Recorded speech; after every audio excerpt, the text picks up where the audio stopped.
Welcome back for our debrief of Love is Blind, France, or as you might know it, Pour le meilleur et à l'aveugle. We've already talked about the title. In episode 1, go check it out. About this terrible title, check out episode 1. Our angle here is to really use Love is Blind, France, to help you learn French in a fun setting. So in this episode, what are we going to talk about, Eléonore? We're going to talk about love. We're going to talk about what dating. Else? Spoiler alert, we're going to talk about the first 4 episodes. So if you haven't watched the whole thing. Although it's really, to be clear, this show is more about the culture and the language. Yes, we're not really the drama, but you know, a spoiler may come up. Exactly, we might not be able to help ourselves. Yes, well, first of all, dating, is there a French word? No. Well, not really. But why? Why not? Because it's not a French thing. No, we don't date. We didn't used to date. Yeah, not like the way American people date. At least in our time.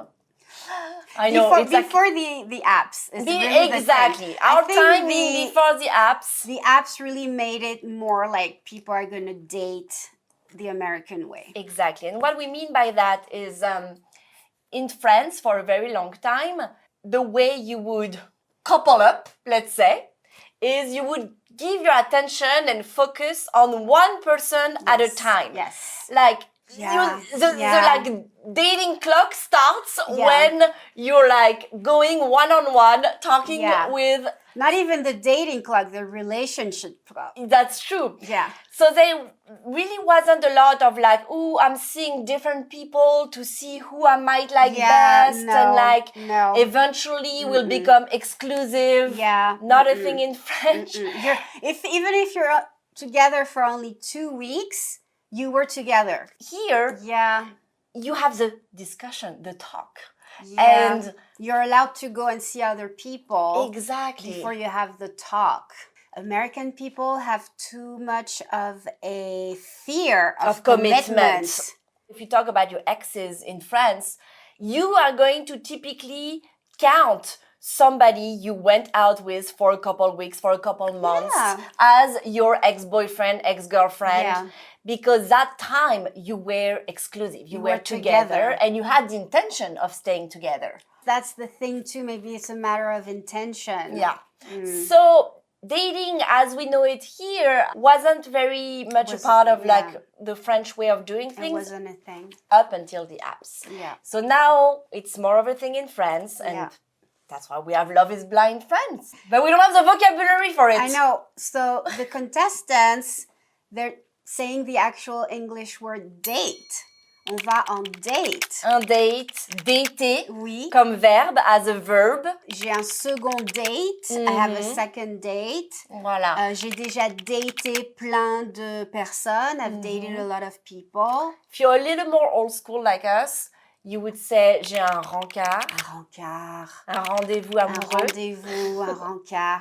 Or you would simply say that you're like going out with someone. Sortir avec quelqu'un means that you're dating that person. But once again, there's not this all like steps like in the relationship that define dating versus being boyfriend and girlfriend, all of that. So that's why we don't have a specific word for it in French and we use the American word. To date. But we make it French. Voilà. Donc, dater, j'ai un date, j'ai 2 dates, après 3 dates, etc. Oui, c'est vrai. Toi, tu dates, Eléonore? Pas du tout. Pas du tout, non. Elle est trop française. J'aime pas. I don't like it. It's stressful. Like, you mean I have to do all of this and then I have to do it all over again for someone else and repeat the thing that you said. And repeat the same thing over. Oh, no. So, a lot of vocabulary related to relationships and what is happening around relationships, around romantic relationships. Yes. So, the first one that I want to talk about is cute. I forgot who's saying this. It's Chloe. Chloe? After she has her reveal with her beau. Beau! French word that we do not use in France. No. It's true. She says Ça papillonne. Ouais, les papillons partout. Les Ça papillonne. Alors, papillon is a butterfly. And we have the same expression in French and in English. When you're like excited, a little nervous, we say you have like des papillons dans le ventre ou des papillons dans le ventre, like butterflies in the stomach. But she uses it as a verb. Yeah, ça papillonne. Ça papillonne as in like it's doing something to me. Like I'm feeling something. Ça papillonne. Alors, just a little note on the fact that the verb papillonner has a different meaning in French as well. And as I know it, or like as we used to know it, papillonner actually means to kind of like go from one person to another. Kind of like a social butterfly. Yes. But that's not how she uses it. No, it's more as like having butterflies, the way she says it. Exactly, but that's cute. So Léa was talking about going out, sortir, date. There's actually a verb which is very old school, but is being used in Love is Blind by Tatiana, yes, if I'm not mistaken. She says fréquenter. Fréquenter, yes. I feel like my grandmother would say that, like if she's asking me, if I have a boyfriend. Like, est-ce que tu fréquentes quelqu'un? Exactly. And fréquenter means to see, yeah, to go out with someone, but in a romantic way. In a romantic way, if it's associated with a person, but you can also fréquenter a place. Un établissement. And it means that you're regular. Your there. patron. Your patron, exactement. Oh oui, je fréquente ce bar. And it means I go there regularly. Mais fréquenter une personne means going out with someone. Yes, and it's interesting because you pointed out to the fact that it's kind of old school. And something that really struck us was the fact that the people on the show were really using a wide range of, I would say, registers of language, like familiarity. Like sometimes they would be very slangy, very like, and within the same context of same sentence, they would go to like something super old school or formal. Yeah, or we are like going to have a whole episode about that, but that was something in terms of language that was really interesting, and we have our own theory on like why it happened, and we'll share it with you. But that's an example of that. How you can go from dater to fréquenter, that are on the opposite ends of the spectrum. It's true. In terms of registers in French. Next episode. Another thing that we hear, and that is another example of that actually, is un coup de cœur versus a crush. And I say it with a French accent, un crush. Obviously, when you meet someone, you might, feel something that is not love yet. It's like, it's a little excitement, a little something. You vibrate a little bit. Like, and in English, you would say you have a crush on someone, right? But in French, we say un coup de cœur. Un coup de cœur. A hard hit. A hard blow. It's like a blow to the heart. Yes. Why? Well, we love the word coup in French.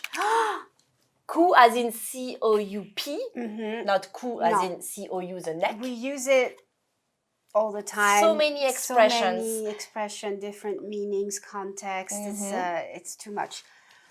But coup de cœur, coup de foudre. Coup de foudre, of course.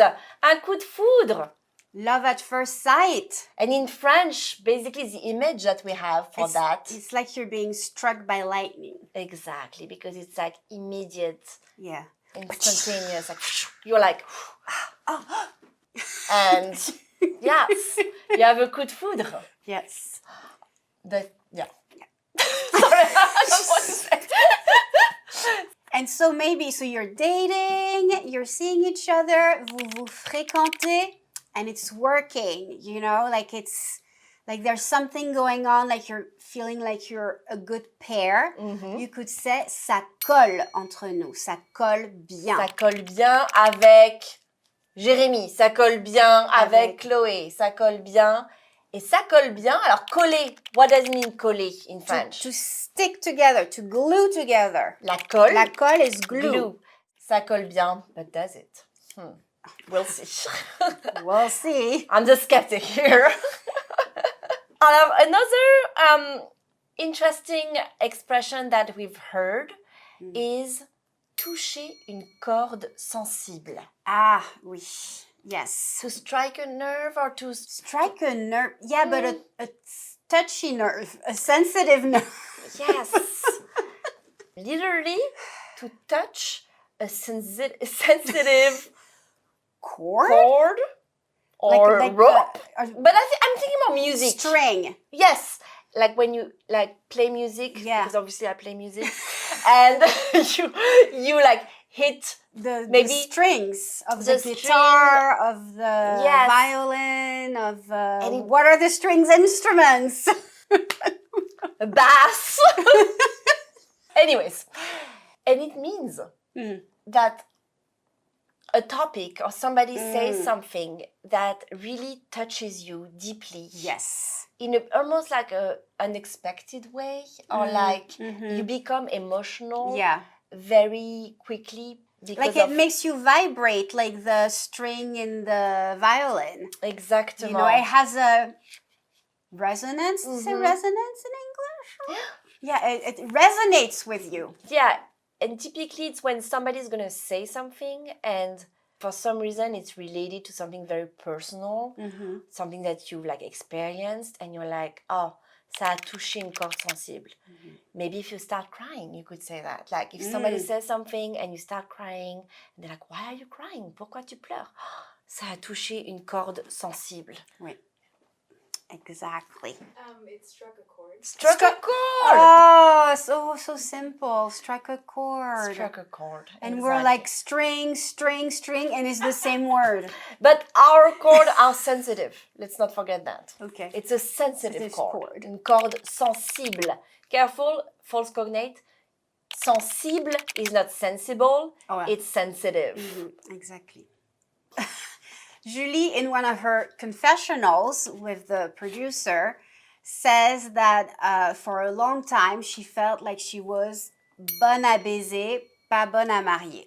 Alors, a lot to unpack here. So, bonne à marier is an expression which means good to marry, like ready to get married. I would say it's like wife material. Wife material, exactly. That we've been using in France to talk about young women who were cooking, cleaning, sewing, like they could do all those household things. They have all the attributes of the perfect wife, obviously. Right? And then the mom or someone would say, ah, elle est bonne à marier. Sometimes in France, when you have salad dressing and you have to toss the salad dressing, if a leaf does not go over the bowl, then people say, oh, t'es bonne à marier. What? Yeah, like if you have like leaves going overboard, then you're not bonne à marier. I'm discovering that with you. I've never heard of this thing, but also I never made a salad. So here you go. That's not bonne à marier. I'm not bonne à marier. And yet I've been married twice. It's always like that.